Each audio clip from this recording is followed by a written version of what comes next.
আগাছা হয় কি হয় না? আগাছা কি আমরা চাষ করি না এমনিতেই হয়? এমনিতেই হয়।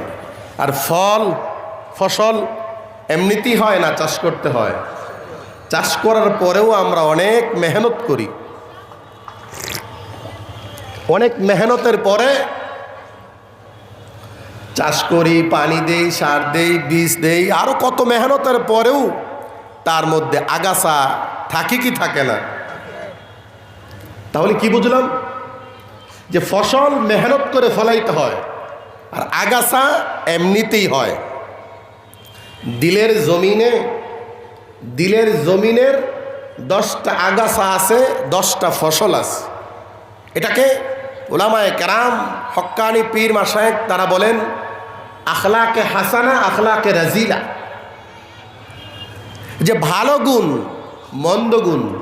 মন্দ গুণগুলো জন্মসূত্রেই মানুষের দিলে এমনিতেই হতে থাকে, আর ভালো গুণগুলো মেহনত করে তার দিলের মধ্যে পয়দা করতে হয়। তার মধ্য থেকে 2টা গুণ হলো সবর ওয়া শুকর। কয়টা গুণ? কয়টা? সবর, শুকর। সংক্ষিপ্ত আলোচনা হবে সবর এবং শুকর সম্পর্কে। সবরের তরিকা কি, লাভ কি, না হলে ক্ষতি কি?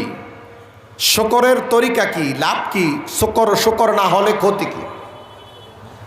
হাদিসের আলোকে আমরা বুঝবো। প্রতিটা মুমিন যে হালতে আছে না কেন, হয়তো সে সবরের হালতে আছে, নয়তো শুকরের হালতে আছে। আল্লাহ নবী সাল্লাল্লাহু আলাইহি ওয়াসাল্লাম বলেন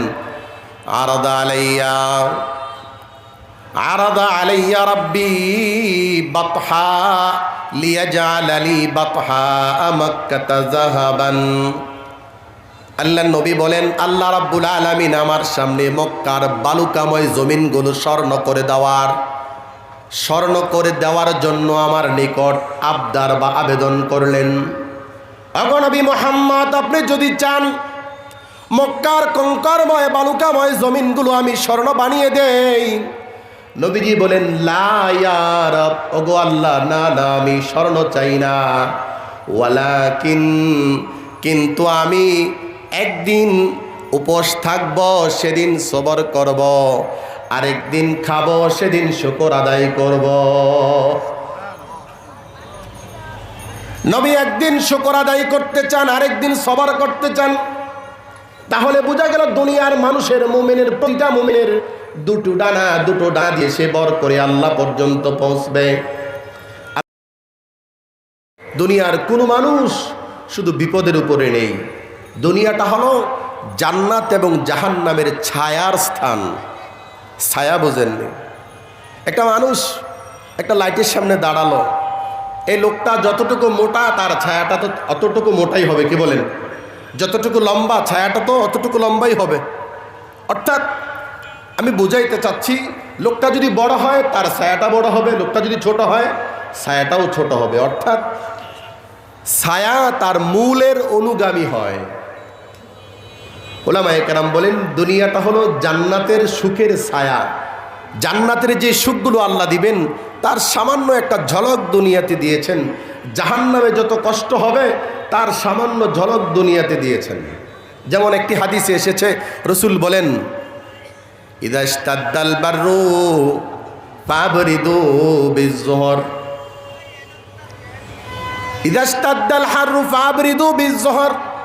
নবী বলেন যখন জোহরের সময় প্রচণ্ড গরম হয়, জোহরটা একটু দেরি করে ঠান্ডা করে পড়ো। ফাইন্না মিন শিদ্দাতিল হাররি মিন ফাইহি জাহান্নাম, এই গরমের প্রচণ্ডতা জাহান্নামের একটা ভাব। তাহলে বোঝা গেল দুনিয়ার কষ্টটা এটা জাহান্নামের একটা ঝলক, আর দুনিয়ার সুখটা জান্নাতের একটা ঝলক। তাহলে আল্লাহ তাআলা এই দুনিয়ার জীবনে আমাকে আপনাকে পাঠাইলেন, প্রতিটা মানুষের মধ্যে 2টার একটা অংশ অবশ্যই আছে। এবং কখনো কখনো তো এমন হয় যে সুখে দুঃখেই আমার জীবনটা চলতে থাকে। এজন্য আমরা অনেক সময় আল্লাহ তাআলাকে গাল মন্দ করি, মুখে করি, দিলে দিলে মন্দ মনে করি।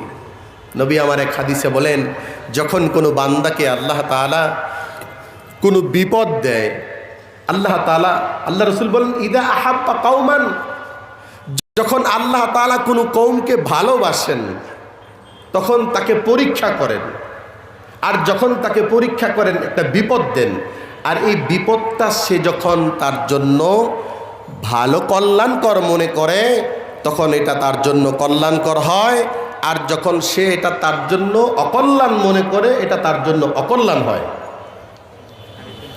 আমরা যখন রসুলের জীবনীতে দেখতে চাই, রসুলের জীবনীকে দেখলে আমরা দেখতে পাই রসুলের জীবনটা সবর এবং শুকর উভয় অবস্থায় গিয়েছে। আল্লাহ রাব্বুল আলামিন মুমিন হিসাবে আমাদেরকেও সেই জীবনটা দিয়েছেন। فأبواه يهودانه أو ينصرانه أو يمجسانه। আল্লাহ নবী বলেন প্রতিটা আদম সন্তান দুনিয়ার বুকে ফিতরাতের উপর জন্মগ্রহণ করে। ফিতরাত কাকে বলে?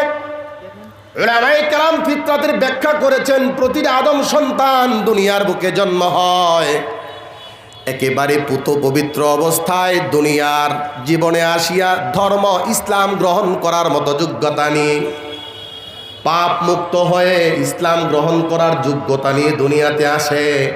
অতঃপর সন্তান জন্মের পরে যদি বাবা হিন্দু হয় তাকে হিন্দু ধর্মের নীতি অনুযায়ী হিন্দু বানায়। فأبواه يهودانه أو ينصرانه أو يمجسانه। নবী আমার বলেন তার মাতা পিতা তাকে অগ্নি পূজারী বানায়, অথবা তাকে ইহুদি বানায়, অথবা তাকে নাসারা বানায়। নবীজির হাদিস বলে মানুষ জন্মসূত্রে ইহুদি হয় না, তাকে ইহুদি বানাইতে হয়। জন্মসূত্রে মানুষ অগ্নিপূজক হয় না, তাকে অগ্নিপূজক বানাইতে হয়। জন্মসূত্রে মানুষ খ্রিস্টান হয় না, তাকে খ্রিস্টান বানাইতে হয়। যদি তাকে খ্রিস্টান না বানাইলে, যদি খ্রিস্টান না হয়, ইহুদি না বানালে যদি ইহুদি না হয়, অগ্নিপূজক হিন্দু না বানালে যদি হিন্দু না হয়, তাহলে জন্মসূত্রে মুসলমানটা কি হয়? বলে মুসলিম হয়। আপনি বলবেন হুজুর তাহলে অমুসলমানদের ঘরে জন্ম নিলেও কি সে মুসলিম হয়? উলামায়ে কেরাম বলেন অমুসলিমদের ঘরে জন্ম নিলে অমুসলিম হয় না ঠিক, মুসলিম হয় না ঠিক, কিন্তু সে পবিত্র হয়ে জন্ম নেয়। কি পবিত্র? তো আল্লাহ তাআলা আমাকে আপনাকে দুনিয়াতে পাঠাইছিলেন পবিত্র করে, আমি আর আপনি কি সেই পবিত্র থাকতে পারি? কি বলেন?